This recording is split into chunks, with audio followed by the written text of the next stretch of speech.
জবানকে কন্ট্রোল করা, বেশি বেশি করে চুপ থাকা, নীরব থাকা, নীরব। আমাদের নবী সবচেয়ে বেশি চুপ থাকতেন। কানা রাসূলুল্লাহ সাল্লাল্লাহু আলাইহি ওয়াসাল্লাম ইয়াযকুরুল্লাহ ফি কুল্লি আহয়ানি। নবীজি সব সময় সদা সর্বদা জিকির করতেন। আমার ভাইয়েরা, জবান এমন দামি জবান আল্লাহ আমাদের দিছে। দাবি জবান দিয়ে একবার কালিমা উচ্চারণ করলে জান্নাতি, দামি জবান দিয়ে জিকির করলে আরশের মালিক খুশি না বেজার। মা ইয়ালফিযু মিন কওলিন ইল্লা লাদাইহি রাকীবুন আতীদ। জবানকে কন্ট্রোল করো। জবান এমন একটি অঙ্গ, হাদিস শরীফে আছে, মানুষ যখন সকাল অতিবাদ করে সমস্ত অঙ্গ প্রত্যঙ্গ জবানের সামনে গিয়া বলে, ইত্তাকিল্লাহ ফিনা। আপনি আমাদের ব্যাপারে আল্লাহকে একটু ভয় করুন। ইন ইস্তাকামতা ইস্তাকামনা, ইন ইওয়াজাজতা ইওয়াজাজনা। আপনি ঠিক, আমরা ঠিক। আপনি যদি সোজা পথে চলেন তাহলে আমরা সবাই নিরাপদে থাকব। আপনি যদি উল্টো বাঁকা পথে চলেন, যত বিপদ আপদ আমরার কাঁধে আসবে। ঠিক না? উর্দুতে একটা প্রবাদ আছে, বুলি বুলি জবান ফাটি সের। বুলি জবান ফাটি সের। এই বুলি জবান ফাটি সের। কথা কয়, অপরাধ করে অঙ্গ প্রত্যঙ্গ, কিন্তু শাস্তি হয় কার? মাথায়, হাতে, পায়ে। আপনি একজনকে গালি দিছেন, গালি দিয়ে জবান কিন্তু আন্ডারগ্রাউন্ডে গেছে গা। ঠিক না? এই আন্ডারগ্রাউন্ডে গিয়ে নিরাপদ ফতমি ইউজ করতেছে। ঠিক না? আর যত বিপদ আপদ কোথায়? হ্যান্ডকাপ লাগাইছে, রিমান্ডে দিছে, পিঠের হাড্ডি ভেঙে লিছে, মাথা ফাটায় ফেলাইছে।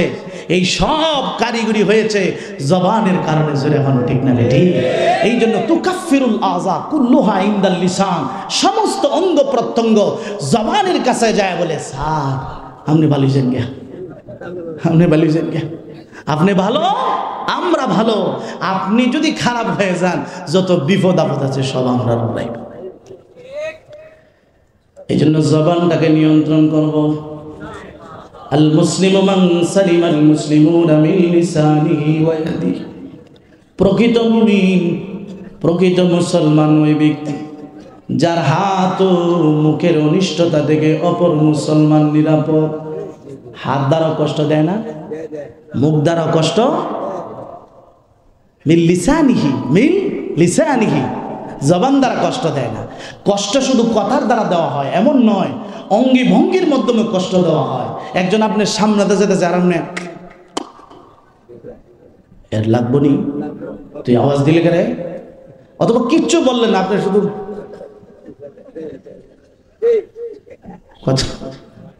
কথা বুঝেন না, তাহলে এটাও কষ্ট হয়ে যাবে। এটাও কষ্ট হয়ে যাবে, এটাও কষ্ট হয়ে যাবে। এই জন্য জবানকে কন্ট্রোল করব ইনশাআল্লাহ বলে, জবানকে নিয়ন্ত্রণ করব, জবান দ্বারা আল্লাহর জিকির করব, জবান দ্বারা কোরআনে কারীমের তেলাওয়াত করব, জবান দ্বারা মানুষকে আল্লাহর দিকে ডাকবো। ঠিক কি না? জবানকে কন্ট্রোল করব। জবান যে কন্ট্রোল করতে পারছে সে জান্নাতি, জান্নাতি, জান্নাতি।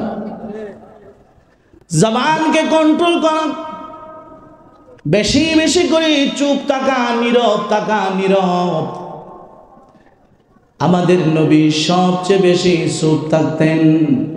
কানা রাসূলুল্লাহ সাল্লাল্লাহু আলাইহি ওয়াসাল্লাম তাওয়িলাস সামতি।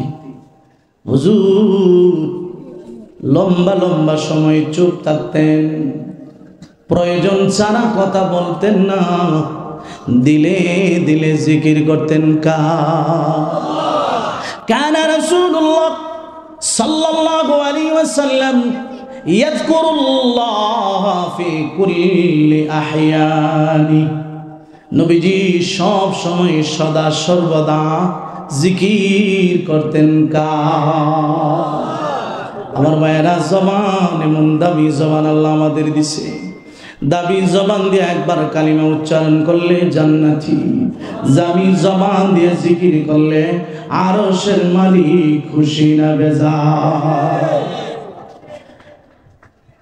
খিজির আলাইহিস সালামের সাথে মুসা আলাইহিস সালামের যখন সাক্ষাৎ হয়, খিজির আলাইহিস সালামকে মুসা আলাইহিস সালাম বললেন, ওগো আল্লাহর পয়গম্বর, খিজির আলাইহিস সালাম কিন্তু নবী না। খিজির আলাইহিস সালাম কি বর্তমানে জীবিত আছে? এই কথাটাও ঠিক না। খিজির আলাইহিস সালাম জীবিত নেই। অনেকে বলে ইদ্রিস আলাইহিস সালাম দুনিয়ায় জীবিত, জান্নাতে জীবিত আছে, এটাও ঠিক না। লূত আলাইহিস সালাম জমিনে জীবিত আছে, এই কথাটাও। তবে আল্লাহর পয়গম্বর হযরতে ঈসা আলাইহিস সালাম জীবিত আছে। আর কেউ? হ্যাঁ, আর কেউ? কি আপনারা দি ওয়াজটা কি তা ভুলে গেছে? আমি যদি উল্টা বলি বা ভুল বলি, তে তো অলি ফিরোজুর দামাত বরকাতুম আসতেছে, ঠিক কিনা?